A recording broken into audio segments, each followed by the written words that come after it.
Hi, everybody. My name is Stephy Hogan. Pronouns are she and her. And today I want to introduce you to someone. This is Mary Connor. Mary Connor loves Beyonce. She has this dream of going to a Beyonce concert someday, but until then, she settles for going to Beyonce's website to get information on her albums and to buy a Beyonce sweatshirt. Mary is blind. She lives with a complete loss of sight and uses her keyboard and a screen reader to navigate websites. And there are so many accessibility issues at Beyonce's site that Mary can't get that sweatshirt, and she can't get information on the albums. So Mary Connor sued Beyonce's Parkwood Entertainment Company for ADA violations. Now, full disclosure, Mary sued 120 different companies in the last 3 years due to lack of accessibility. She is also a huge Rihanna fan and wanted to buy one of those sweatshirts. Needed to buy a Christmas tree from christmastrees.com, had a craving for the honey barbecue jerky from chefscutrealjerky.com, and needed the menu information for a restaurant 3 states away. And you may have guessed it, she sued them all, every single one of them. Now, you're probably thinking at this point that Mary is just a very litigious person who just kind of needs to get a hobby. But it doesn't matter. It doesn't matter if Mary seems like that nosy neighbor who reports you to the HOA for every little thing. What matters is that behind every overly litigious Mary, there are countless human beings that don't have the same access to things. Some might say that Mary is a pain in the ass, but I say she's a much needed voice. And let me show you why, because this doesn't just apply to websites. This was a title slide that used the organization's PowerPoint template. And yes, accessibility applies to all digital assets, including your presentations. Now, you might not see it right there. There are names of the presenters for this presentation. Now, I've experienced a lot of interesting reactions when I talk about designing accessibly. In this instance, I remember one day at work when I had a call with one of the brand designers and mentioned that we discovered some accessibility issues with how our brand was being used. It had this bright lime green that was constantly being used behind white text or as text on a white background, like here. And to drive the point home, I showed him this slide and said that we had to change how we used the brand so that our digital properties, including our presentations, were far more accessible. Now, how do you think he reacted? Well, even though we were on a Zoom call and he wasn't on camera, I could feel his visceral reaction when, after a long silence, he said, "Steph, we can't put everything in black and white." Well, I've had this reaction from both non-designers and designers, but here's the thing. You can make a few small tweaks to the implementation of brand styles to take them from excluding a portion of your audience to including them. Accessible design doesn't mean ugly design. Now, today I could talk to you about POUR, P-O-U-R, and WCAG standard 1.2.4, but I'm not going to, because you don't need to know the excruciatingly boring technical details to be able to design accessibly. Now, before we actually start creating a presentation, we need to know who we are designing for. Now, according to the World Health Organization, about 15% of the world's population is estimated to be living with some form of disability. And everyone is likely to experience some form of disability at some point in their lives. Now, the WHO's number does not include temporary or situational disabilities. So because everyone is going to experience it at some point, that includes you. So when we're thinking about who we're designing for, not only are we designing for others experiencing disabilities, but we're also designing for our future selves. And what kind of disabilities could our future selves experience, you might ask? Well, apart from something like complete loss of sight or becoming a member of the deaf and hard of hearing community, there are other temporary and situational disabilities to be considered as well. So we're also designing for people with tremors, with cataracts, broken arms, screen glare, ADHD, Irlen syndrome, sleep deprivation, crappy internet connection and hardware, and super noisy environments, and hangovers. Yeah, we're designing for hangovers.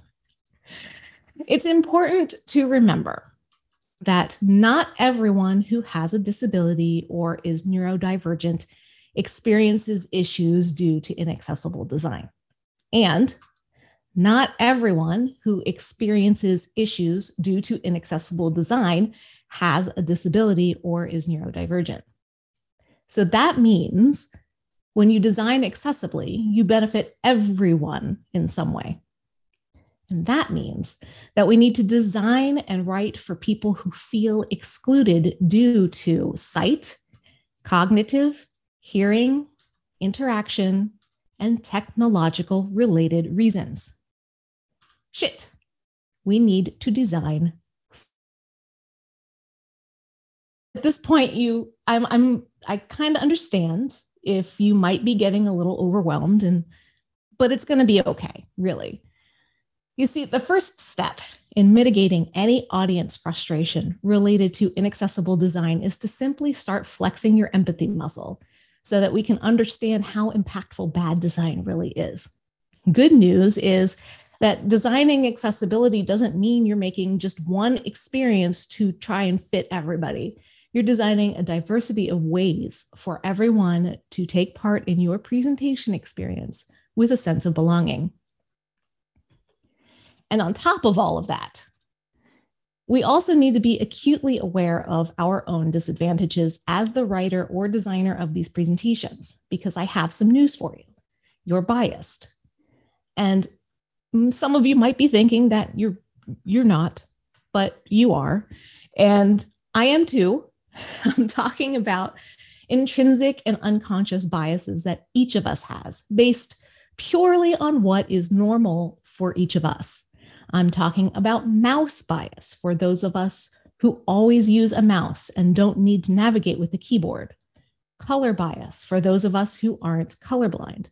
Technology bias for those of us living in an area with access to high-speed internet or who are diehard Mac fans.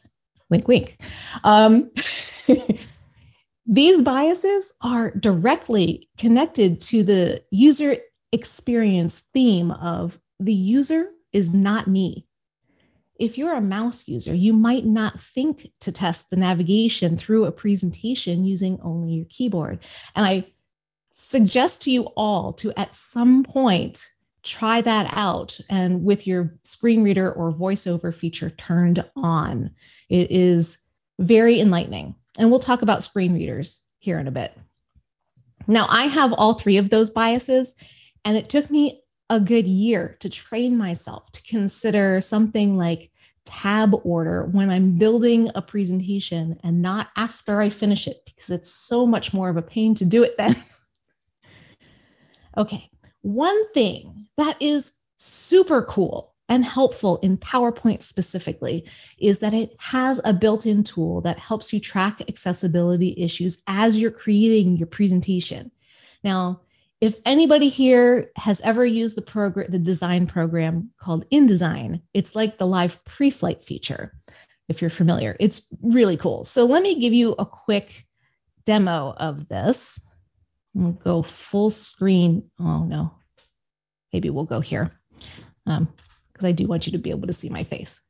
Anyway, so the accessibility checker shows up in PowerPoint. If you go down to the very bottom bar, it says accessibility. Now, I have allowed a lot of inaccessible things happen in this presentation, just so I can show you. So if we click on that in the bottom bar, we get this great pane here in the side called the accessibility pane. It's not called anything fancy. But what it shows you tons of stuff.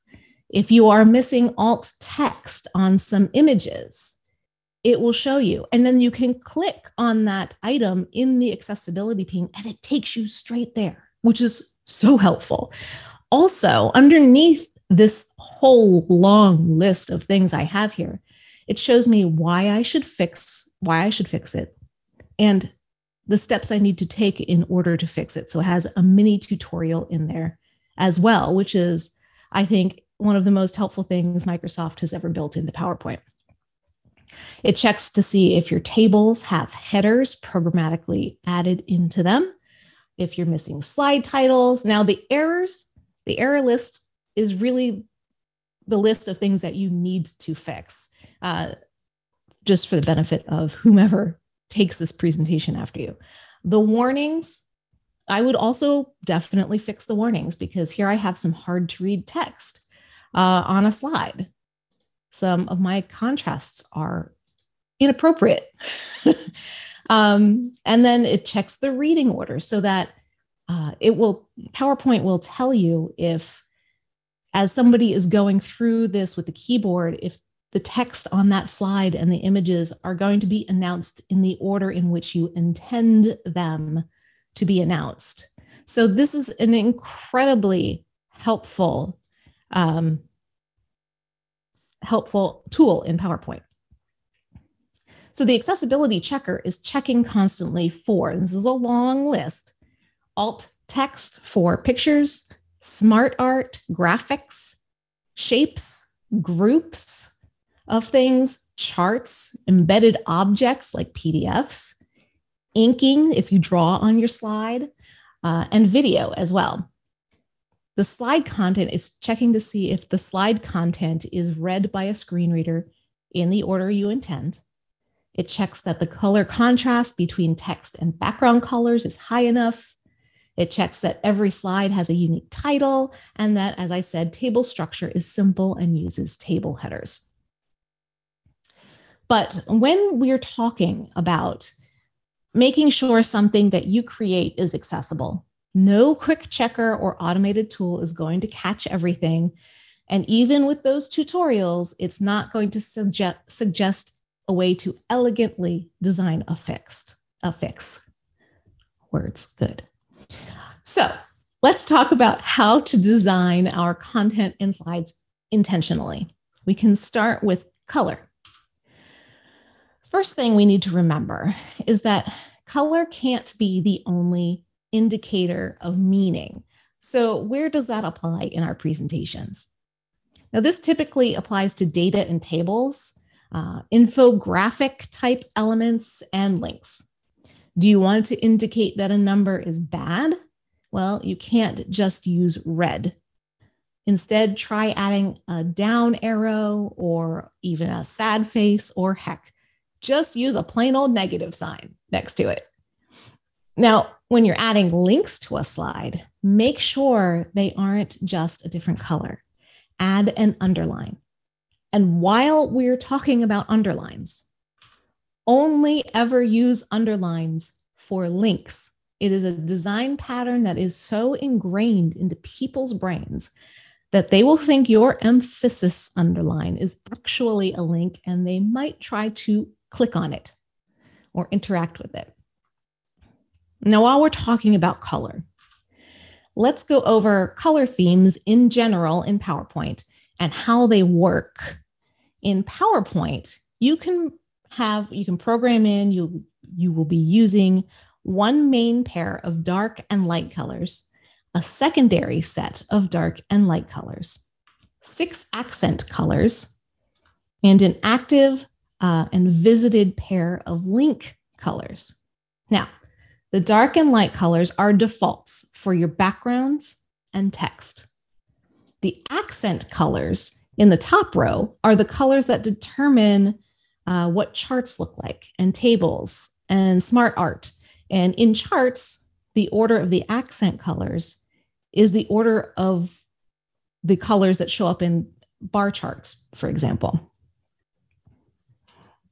Now, you need to be cognizant about how you use the colors in your template's theme. Certain color combinations are hard or impossible for colorblind people to see, but there's a super fast way to check which combinations you can use. You can go to one of my absolute favorite websites to check color contrasts. All you have to do is paste in a list of the hex codes, and I'll show you where those are if you don't know.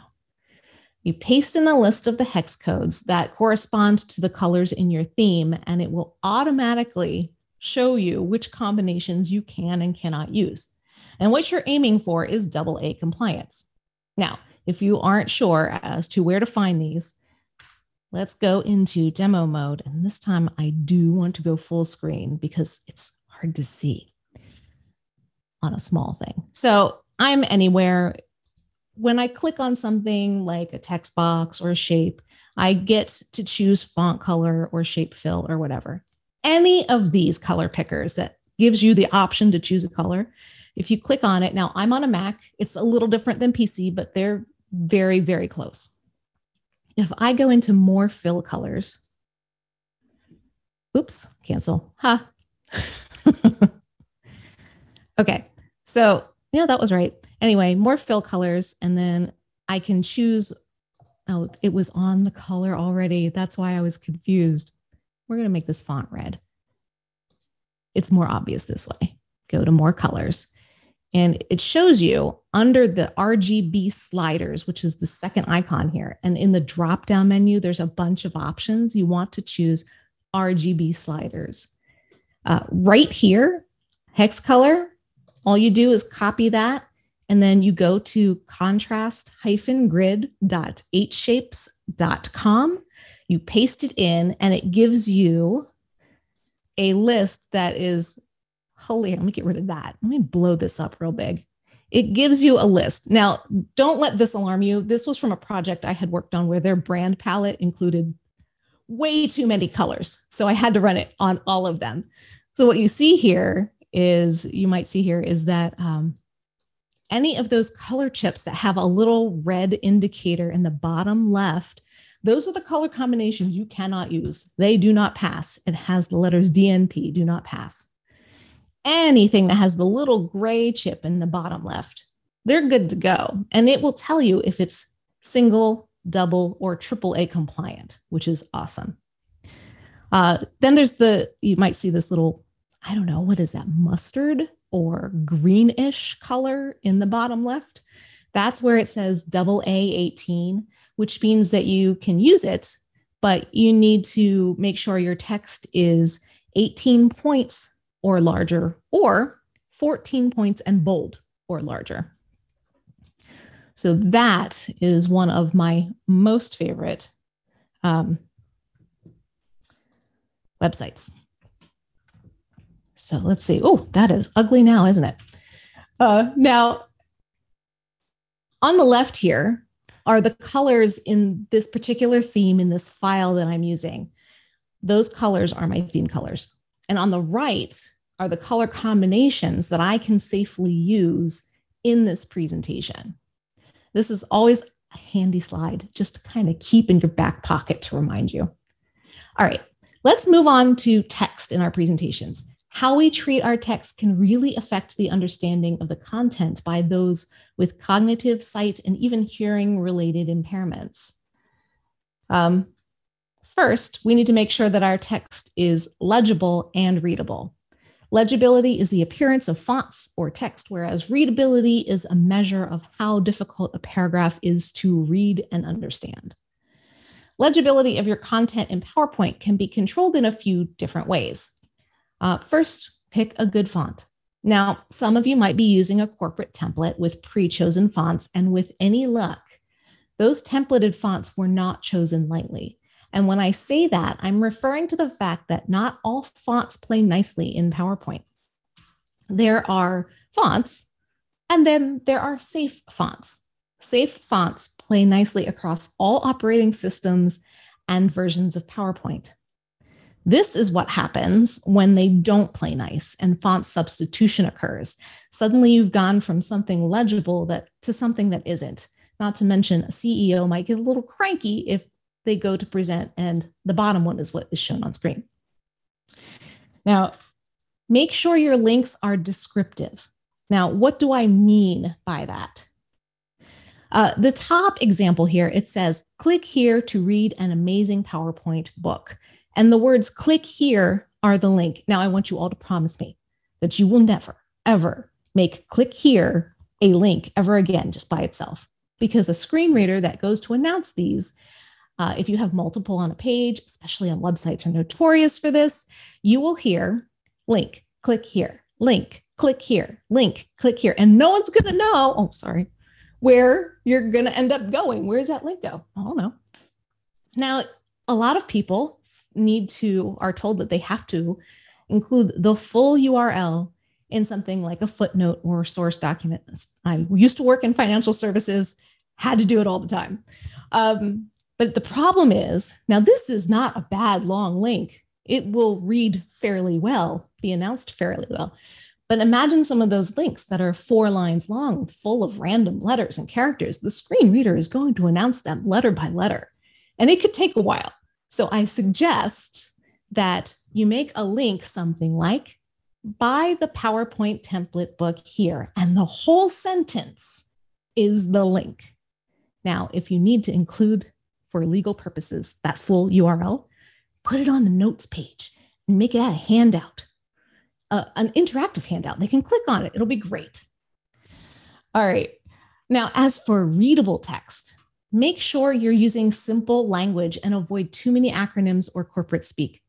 And make sure you always test your presentation and the font sizes before letting the presenter present them. Okay? Format your content in a way that eases the audience's cognitive load. Well, how do we do that?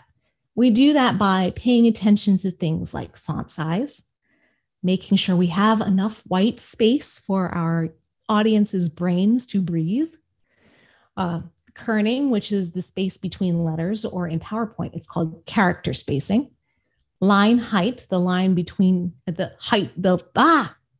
white space between each line of text, and the line length. If it's too long on like a widescreen presentation, you can easily get lost in that, and it's harder to read than shorter line lengths. Column gutters, the space between your columns, cell padding in tables, and things like indents, text indents. So that's a lot of stuff that you can use to make your slides easier on your audience. So let's say that I've been given a slide that looks like this. Now, depending on the time you have to fix it, your results will vary. Now, this one is actually fairly organized, but is it the best solution? Probably not. Clients might be happy with this, but let's think of this slide redesign in a less neurotypical way. To ADHDers and folks on the autism spectrum, for example, this slide is overwhelming and you will lose them. So when time permits, keep pushing for slides that look more like this one. Where did all of that text go? Well, glad you asked. It's actually in the speaker notes and on the handout. So, time to talk about alternative text. Alt text is what is announced to a person when they navigate a presentation or a website while using a screen reader. It's important to put alt text on any images, charts, tables, or icons that are vital to the story you are telling. So let's run through a couple of examples. Bad alt text for this one could be baseball player hitting a ball at a baseball field. Now, that doesn't sound too bad, right? But the image is also, it's also a picture of Fenway Park and the Red Sox number 34, David Ortiz, clocking one over right field. Google taught me that. Don't think I know anything about baseball. Information that might be important to your audience. Good alt text might be David Ortiz of the Boston Red Sox batting from home plate at Fenway Park. For charts and tables, try this format. Chart type of data, where, reason for including chart. So an example of alt text for this chart might be something like colored stripes of chronologically ordered temperatures where they increase in red to show the warming global temperature.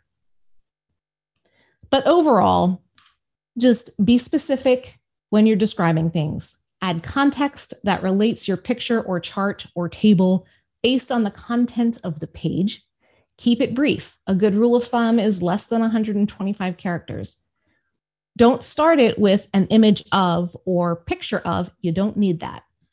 Watch your spelling because it will be announced by a screen reader, and there could be some unfortunate happenings there if you misspell.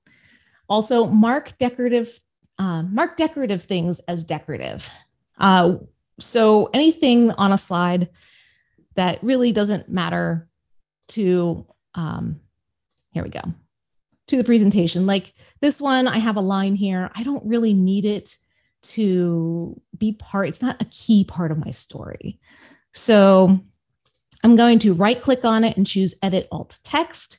And here I could put in whatever I want in this alt text box, but there's this handy little check mark that you check off to mark it as decorative. And that means the screen reader is not going to announce dotted line number 42,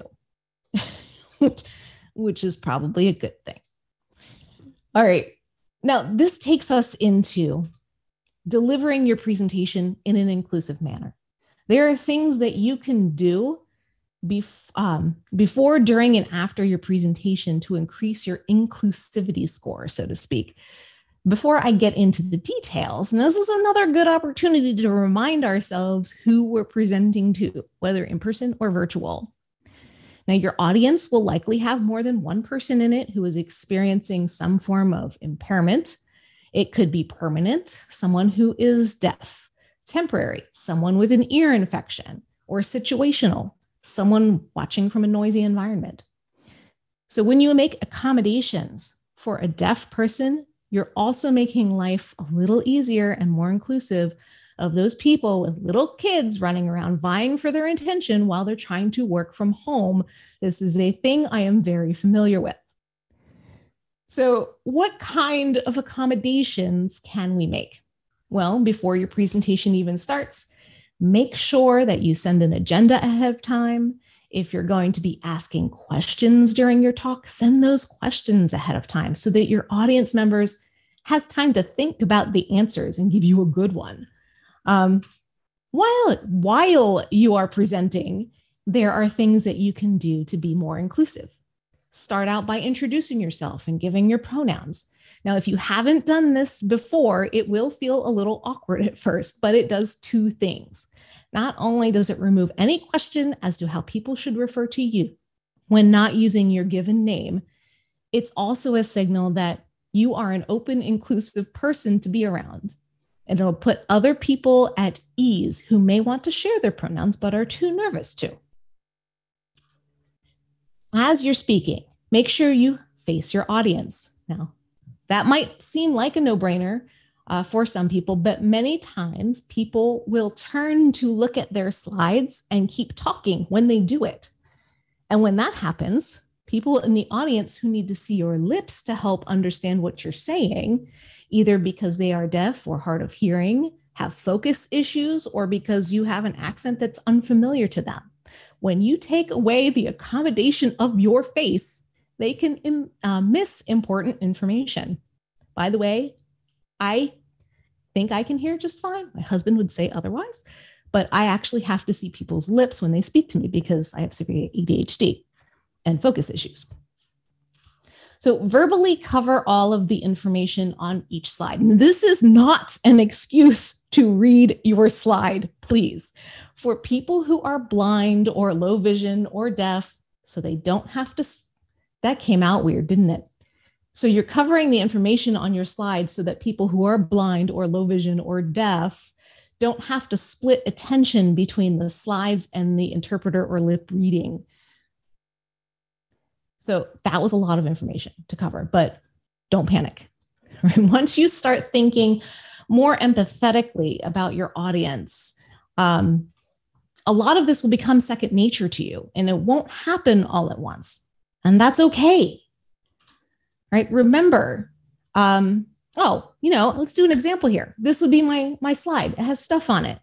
If I cover everything on this slide, I would say, I wouldn't read this like 2016, one person ate more potatoes than in 2017, two people did. I wouldn't go over it in that kind of detail. I would say, hey, people are eating potatoes more than they ever have before. In 2022, we are eating 21 times more potatoes than we did in 2016. That's it. That's all I have to say. Now, remember that this is about more than watching how we use colors on slides. It's about how we interact and draw in the people in our audiences. It's about giving everyone an equally awesome experience without needing to ask a friend for help. It is for my daughters and my husband and me. So take a second now, just think about one little thing that you could start doing tomorrow to improve the accessibility of the presentations that you are creating. You don't have to be that overly litigious Mary to be an accessible design superhero. All it takes is some empathy and a willingness to speak up so that our experiences are as equally amazing as yours. So thank you for starting the day off with me. I hope somebody found a golden nugget somewhere in that. That is, wait, there we go. Full screen. Hey, yay.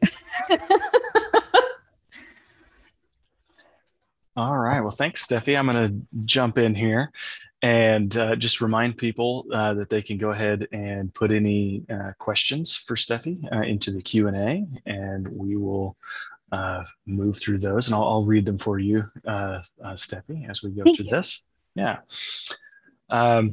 It was a great presentation, first off. Lots of good info. So starting off here, we have a question from Charles. And they ask, were any of Mary's lawsuits dismissed due to lack of standing? Now, to be honest with you, Charles, I did not look into all 120 of them. That would be a lot of time. So I'm sure that some of them got dismissed because I don't even know what all states they were in. She was out of New York, but she seemed to have managed to bring them up in other states as well. But some of them are still in litigation today. And I think that last 3 years didn't include 2022 because I got that statistic last year. So some of them are still ongoing. Next question from Alice. What types of prompts did you give yourself to work on your bias points that might help others learn to do the same? Oh, that's a really good question, Alice. Okay. So yeah, it is difficult if you're not used to doing it. Honestly, I'm a Post-it note person. If you saw what was in front of me right now, I have Post-its everywhere with reminders on how to do things, where, when I have to do laundry, that kind of thing. But I do have I have a visual prompting system for myself. And I actually started to develop a checklist that I sometimes have on a Post-it note. Sometimes I have it on a notepad. I have to have some kind of physical checklist to make sure that I remember to consider these things. Now, color has become second nature, I think, because it was fun for me to check the color contrasts out. But yeah, definitely physical checklists. Next is a question from Sandra, and they ask, so this was, we were talking about interactive handouts, and they're wondering if the interactive handouts also need to be accessible and follow kind of the same rules as the presentation itself. Good question. Yes, they should be. Now, good news is if you make we're just going to go with PowerPoint right now because it's the best one. It has the most accessibility features built in. PowerPoint, if you design that file accessibly, when you save it out as an interactive PDF, the accessibility should all carry through. Yes. So design accessibly in the beginning, exporting a PDF should carry through as an accessible PDF. Next, Jeremy asks, is it possible or reasonable to do alt text for a link? Now, that's a really good one. You could. So websites, it's a little different. There are some tags in there that you can add in for detailed descriptions for links. For presentations, if you have that link in its separate text box, you can click on that text box and you can add alt text to it. And it would probably announce the text in the text box first and then the alt text. I haven't tried that out. That's a really good thing to test. Let's see. Next, Eric asks, can you be too descriptive with alt text, even if you stay under that word count that you mentioned? Well, my favorite answer and everybody's least favorite answer is it depends exactly on what you write. It depends on the situation. It depends on who your audience is. It depends on the content you're speaking to. It's actually something you have to put more thought into than you think you do, which means a lot of people just don't, unfortunately, because it's more work. I'm not going to lie, it is. But yeah, you have to consider your audience, your content, the situation that you're in. It's complicated, like many relationships. Yeah, we joke all the time at AbleTech that we're going to get T-shirts that just say "it depends" because we say it so many times. Next, Alice has a question that's kind of along the same lines. Can you discuss how to handle image descriptions for complex images where that character limit may not capture the information?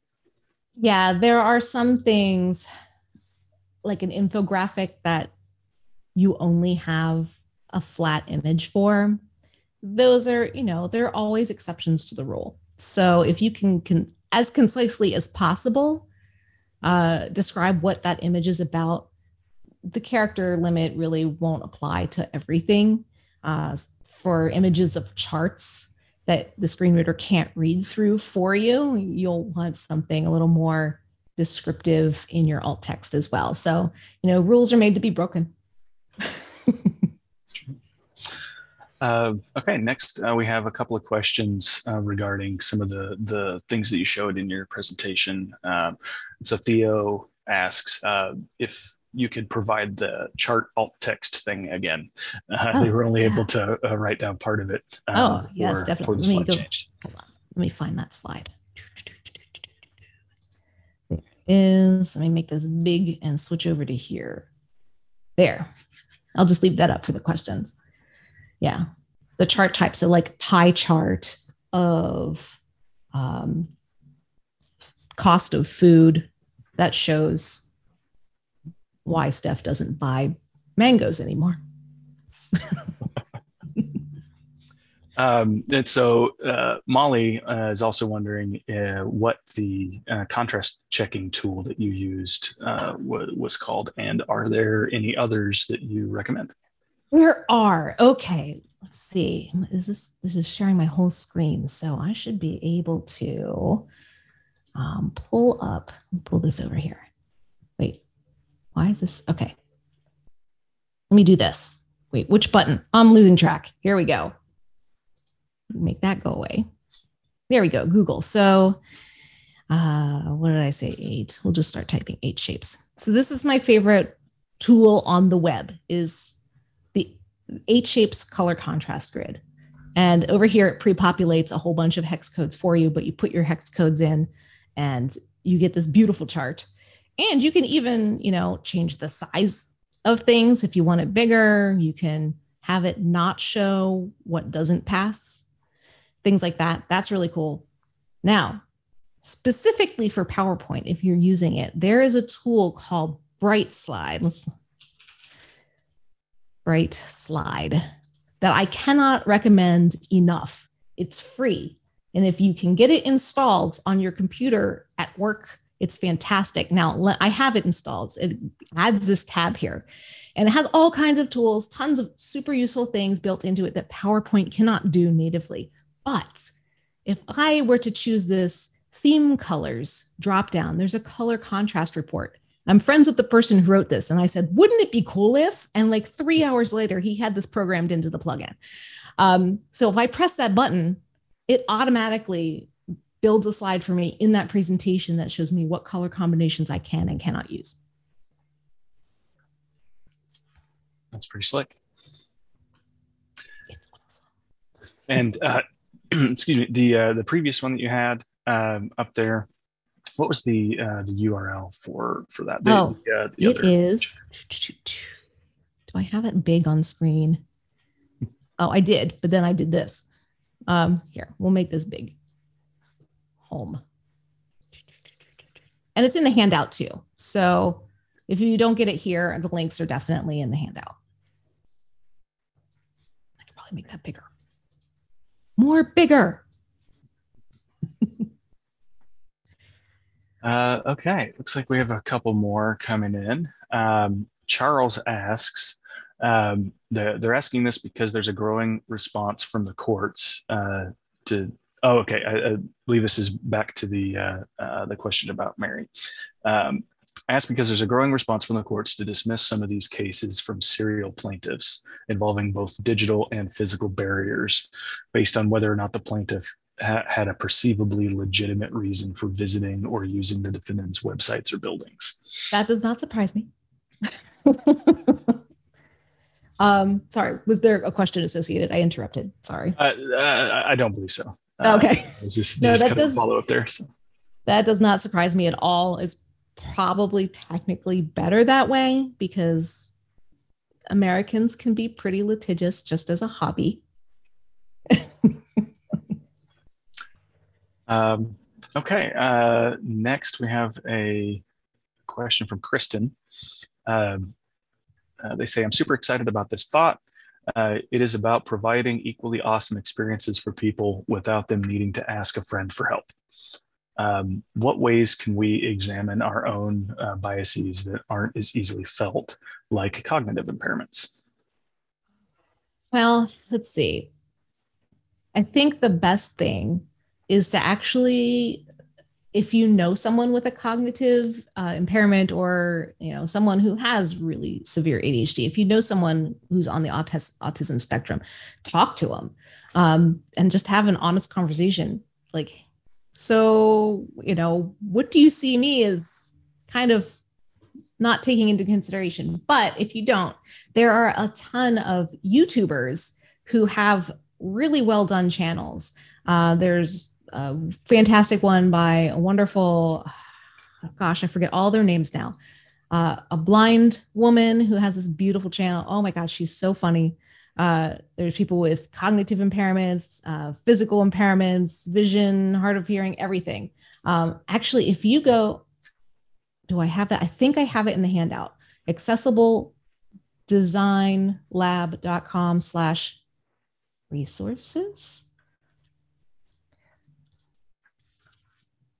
Yes, accessibledesignlab.com/resources. I actually have a short list of YouTubers with disabilities and various kinds of impairments. Just watch them. They talk about it very openly and their experience. So it kind of opens your eyes up and gets you to understand things, gives you perspective, I think, is what I'm trying to say. Great. Well, that is the last question I have currently in the Q&A. We still have a few minutes if somebody wants to ask kind of a last minute question. We'll see if any of those come in. Lots of comments about like just an amazing setup that you have, and great presentation. And I think everybody is jealous of your streaming skills. Thank you. I appreciate that. Everybody should have some lovely morning beverage. I guess kind of a question in the chat along those lines of your setup. What program are you using for your presentation? For my streaming, well, for my presentation itself is PowerPoint. For the streaming part, I use Ecamm, which is for Macs. There is OBS for PC. It's a little more complicated. I find Ecamm actually really user-friendly. So it allows me to, do all those back and forth switches. Plus I have I don't know if I can get it over here, one of these handy little things called a Stream Deck, which I can program buttons. I can just push a button and switch views for you, which is super awesome. That's great. Okay, well, just the last question that came in, Donna is asking for that the link to those YouTubers that you mentioned yes. again. All right, let's see, chat. I'll put it in the chat here. Oh wait, I can copy and paste. What a novel idea. There we go. So that's the link in chat, and pretty sure it's in the handout. I can't remember if I forgot to put that in there. Okay. All right. Well, thank you. I'm going to step off here and hand it back over to Lissa and give everybody some more information about the rest of the day. Yay. Thanks, everybody. All right. We may have had one more question too. I'm going to throw this in since we still have a couple minutes. Somebody asked a question about the training videos that you do. Did you already talk about that, or? Oh no, I didn't. Who asked that question? Somebody. Not sure. Yeah. I missed it. I have a YouTube channel called the Accessible Design Lab. It does not have a vanity URL yet. YouTube accessible. Did I even link to my own? I don't even know if I linked to my own video in my handouts, but here is that. Whoops. Copy and paste that. That's my YouTube channel. So I've got some videos, a lot of stuff for presentations and general accessibility stuff. Hopefully I'll have some time to make some more. But people kept asking me, so I figured I would make them and put them out there.